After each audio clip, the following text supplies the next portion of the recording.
Oppo Reno 12 Pro എന്ന പുതിയൊരു smart phone ഇപ്പോൾ ലോഞ്ച് ചെയ്തിട്ടുണ്ട്. മുമ്പ് ചൈനീസ് മാർക്കറ്റിൽ ഇതേ പേരിൽ ഒരു സ്മാർട്ട് ഫോൺ ലോഞ്ച് ചെയ്തിട്ടുണ്ടായിരുന്നു. ഇപ്പം ലോഞ്ച് ചെയ്തിരിക്കുന്നത് ഗ്ലോബൽ വെർഷനാണ്. അതിൽ ഡിഫറെൻ്റ് ആയിട്ടുള്ള ഫീച്ചേഴ്സ് ആണ് വരുന്നത്. ചൈനീസ് വെർഷൻ അല്ല ഇത്. എന്തായാലും ഒരു വീഡിയോയിൽ നമ്മൾ നോക്കാൻ പോകുന്നത് ഓപ്പോ റെനോ 12 Pro എന്നുള്ള സ്മാർട്ട് ഫോണിനെ പറ്റിയിട്ടാണ്.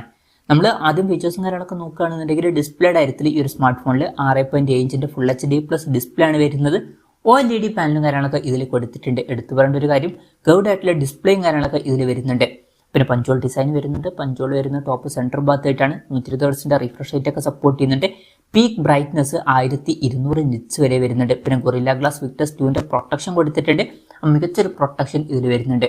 അപ്പോൾ ഡിസ്പ്ലേ ഫീച്ചേഴ്സ് മൊത്തത്തിൽ നോക്കുകയാണെന്നുണ്ടെങ്കിൽ അത്യാവശ്യം നല്ല ഡിസ്പ്ലേ ഫീച്ചേഴ്സ് ഒക്കെ തന്നെയാണ് എന്ന് പറയാവുന്നതാണ്. In display finger print sensor ഈ ഫോണിൽ വരുന്നുണ്ട്. ഫോണിന്റെ വെയിറ്റ് വരുന്നത് 180 ഗ്രാമാണ്. തിക്നെസ് വരുന്നത് 7.4 mm ആണ്. IP65 റേറ്റിംഗ് ഇതിൽ സപ്പോർട്ട് ചെയ്യുന്നുണ്ട്. ഇനി പ്രോസസറിന്റെ കാര്യത്തിലോട്ട് വരികയാണെന്നുണ്ടെങ്കിൽ MediaTek Dimensity 7300 എനർജി എന്നുള്ള പ്രോസസറാണ് ഈ ഫോണിൽ വരുന്നത്. ചൈനീസ് വെർഷനിൽ MediaTek Dimensity 9200+ എന്ന പ്രോസസറൊക്കെ വന്നിട്ടുണ്ടായിരുന്നു. അപ്പം അത്ര പവർഫുൾ ആയിട്ടുള്ള ഒരു പ്രോസസർ അല്ല ഗ്ലോബൽ വെർഷനിൽ വരുന്നത്. പിന്നെ ഈ ഒരു ഫോൺ 53,700 രൂപ പ്രൈസ് റേഞ്ചിലായിട്ടാണ് ഇപ്പോൾ ലോഞ്ച് ചെയ്തിരിക്കുന്നത്. ആ ഒരു പ്രൈസ് റേഞ്ചിൽ ഈ ഒരു പ്രോസസർ എങ്ങനെയുണ്ടെന്ന് വെച്ചാൽ അത്ര മികച്ചൊരു പ്രോസസർ എന്ന് പറയാൻ പറ്റില്ല. ഈ ഒരു പ്രൈസ് റേഞ്ചിന് പറ്റിയിട്ടുള്ള ഒരു പ്രോസസർ ഒന്നുമല്ല ഈ ഒരു പ്രോസസർ. പ്രോസസർ അത്ര മികച്ചതൊന്നുമല്ല ഈ ഒരു പ്രൈസ് റേഞ്ചിൽ. പിന്നെ 5G സപ്പോർട്ടും കാര്യങ്ങളൊക്കെ ഇതിൽ വരുന്നുണ്ട്.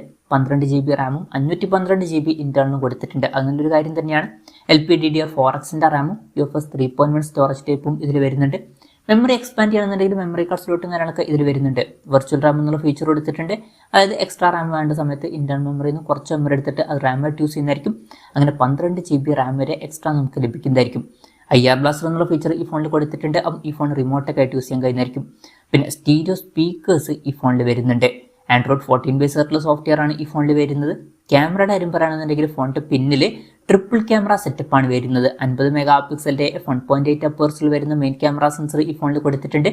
ഇത് സോണി LYT600 സെൻസറാണ്. വോയിസിന്റെ സപ്പോർട്ടൊക്കെ വരുന്നുണ്ട്. പിന്നെ 8 മെഗാപിക്സലിന്റെ f2.2 അപ്പേഴ്സിൽ വരുന്ന അൾട്രാ വൈഡ് ആംഗിൾ ലെൻസ് വരുന്നുണ്ട്. ഇത് സോണി IMX355 സെൻസറാണ്. ഫീൽഡ് ഓഫ് വ്യൂ വരുന്നത് 112 ഡിഗ്രിയാണ്. പിന്നെ 50 മെഗാപിക്സൽ ഒരു ടെലിഫോട്ടോ ലെൻസും ഇതിൽ വരുന്നുണ്ട്. ഇത് സാംസങ് JN5 സെൻസറാണ്. ഇതിൽ 2x ഒപ്റ്റിക്കൽ സൂം ഒക്കെ സപ്പോർട്ട് ചെയ്യുന്നുണ്ട്. അപ്പോൾ ടെലിഫോട്ടോ ലെൻസ് ഒക്കെ ഇതിൽ വരുന്നുണ്ട്. പിന്നെ ഫ്രണ്ടിൽ 50 മെഗാപിക്സലിന്റെ f2.0 അപ്പേഴ്സിൽ വരുന്ന സെൽഫി ക്യാമറ ആണ് വരുന്നത്. അപ്പം ഓൺ പേപ്പർ അത്യാവശ്യം നല്ല ക്യാമറ സ്പെസിഫിക്കേഷനും കാര്യങ്ങളൊക്കെ ഇതിൽ വരുന്നുണ്ട് എന്ന് തന്നെ പറയാവുന്നതാണ്. ബാറ്ററിയുടെ കാര്യത്തിൽ 5000 mAh ബാറ്ററി കൊടുത്തിട്ടുണ്ട്. 80 വാട്ടിന്റെ ഫാസ്റ്റ് ചാർജ് സപ്പോർട്ട് ചെയ്യുന്നുണ്ട്. Type-C ചാർജിംഗ് പോർട്ടും ഇതിൽ വരുന്നുണ്ട്. അപ്പോൾ തിരക്കില്ലാത്ത നല്ലൊരു ബാറ്ററി സെറ്റപ്പും ഇതിൽ വരുന്നുണ്ട്. പക്ഷെ ഒരു കാര്യം എന്താ വെച്ചാൽ ഫോണിന്റെ ബോക്സിൽ ചാർജർ ഉണ്ടാവില്ല. ചാർജർ നമ്മൾ സെപ്പറേറ്റ് മേടിക്കേണ്ടി വരും. അപ്പം ഇതൊക്കെയാണ് മൊത്തത്തിൽ ഫീച്ചേഴ്സിനെ പറ്റി പറയാനുള്ള കാര്യങ്ങൾ. പിന്നെ ഈ ഒരു സ്മാർട്ട് ഫോൺ ഇപ്പം ഇന്ത്യൻ മാർക്കറ്റിൽ ലോഞ്ച് ചെയ്തിട്ടില്ല. ഇപ്പം ഗ്ലോബൽ മാർക്കറ്റിലാണ് ഈ ഫോൺ ലോഞ്ച് ചെയ്തിരിക്കുന്നത്. ഗ്ലോബൽ മാർക്കറ്റിൽ ഈ ഫോൺ ലോഞ്ച് ചെയ്തിരിക്കുന്നത് 599 യൂറോസ് എന്ന പ്രൈസിങ്ങിലാണ്. അതായത് 53,700 രൂപ പ്രൈസ് റേഞ്ചിൽ. ആ ഒരു പ്രൈസ് റേഞ്ചിൽ ഈ പറഞ്ഞിട്ടുള്ള ഫീച്ചേഴ്സ് എങ്ങനെയുണ്ടെന്ന് വെച്ചാൽ അത്യാവശ്യം തിരക്കില്ലാത്ത നല്ല ഡിസ്പ്ലേ ഫീച്ചേഴ്സ് ഒക്കെ തന്നെയാണ്. ഓൺ പേപ്പർ നല്ല ക്യാമറ സ്പെസിഫിക്കേഷനും തിരക്കില്ലാത്ത ബാറ്ററി സെറ്റപ്പ് ഒക്കെ വരുന്നുണ്ട്. പക്ഷേ പ്രോസസ്സർ ഈ ഒരു പ്രൈസ് റേഞ്ചിൽ അത്ര മികച്ചത് എന്ന് പറയാൻ പറ്റില്ല. ഇനി ഇന്ത്യയിൽ ഈ ഫോൺ ലോഞ്ച് ചെയ്യുമെന്ന് വെച്ചാൽ മിക്കവാറും ഈ ഫോൺ ഇന്ത്യൻ മാർക്കറ്റിൽ ലോഞ്ച് ചെയ്യുന്നതായിരിക്കും. പക്ഷേ ഇന്ത്യയിലെ ലോഞ്ച് ഡേറ്റും കാര്യങ്ങളൊന്നും ഇപ്പോൾ കൺഫേം ആയിട്ടില്ല. അതിനെ പറ്റിയിട്ടുള്ള ന്യൂസുകളൊക്കെ വരുമ്പോൾ അതിനെ പറ്റിയിട്ടുള്ള വീഡിയോസൊക്കെ നമ്മൾ ചെയ്യുന്നതായിരിക്കും. അപ്പം അതുപോലുള്ള വീഡിയോസ് കാണാൻ താല്പര്യമുണ്ടെന്നുണ്ടെങ്കിൽ ഈ ചാനൽ സബ്സ്ക്രൈബ് ചെയ്യാവുന്നതാണ്. പിന്നെ ഇന്ത്യയിൽ ലോഞ്ച് ചെയ്യണമെന്നുണ്ടെങ്കിൽ വില ഇത്രയും കൂടുതൽ വരാനും ചാൻസ് ഇല്ല. കുറച്ചും കൂടി കുറഞ്ഞൊരു പ്രൈസ് റേഞ്ചിലേക്കായിട്ട് ഈ ഫോൺ ഇന്ത്യൻ മാർക്കറ്റിൽ ലോഞ്ച് ചെയ്തേക്കാം.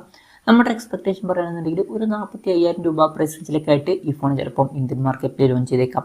40,000 to 45,000 രൂപ പ്രൈസ് റേഞ്ചിലായിട്ടാണ് നമ്മൾ എക്സ്പെക്ട് ചെയ്യുന്നത്. കൺഫർമേഷൻസ് ഒന്നുമില്ല, ജസ്റ്റ് നമ്മുടെ എക്സ്പെക്ടേഷൻ പറഞ്ഞു എന്നേ ഉള്ളൂ. എന്തായാലും ഓപ്പോ റെനോ 12 Pro എന്ന പുതിയൊരു സ്മാർട്ട് ഫോൺ ഇപ്പോൾ ലോഞ്ച് ചെയ്തിട്ടുണ്ട്. ഈ ഒരു ഫോണിനെ പറ്റിയിട്ടുള്ള നിങ്ങളുടെ അഭിപ്രായം ജസ്റ്റ് ഒന്ന് കമൻറ്റ് ചെയ്യുക. അതുപോലെ തന്നെ ഈ ഒരു സ്മാർട്ട് ഫോൺ ഇന്ത്യൻ മാർക്കറ്റിൽ ലോഞ്ച് ചെയ്യുകയാണെന്നുണ്ടെങ്കിൽ നിങ്ങൾ ഇത് പ്രൈസിങ്ങിലാണ് എക്സ്പെക്ട് ചെയ്യുന്നത് എന്നുള്ള കാര്യം കൂടി ജസ്റ്റ് ഒന്ന് കമൻറ്റ് ചെയ്യുക.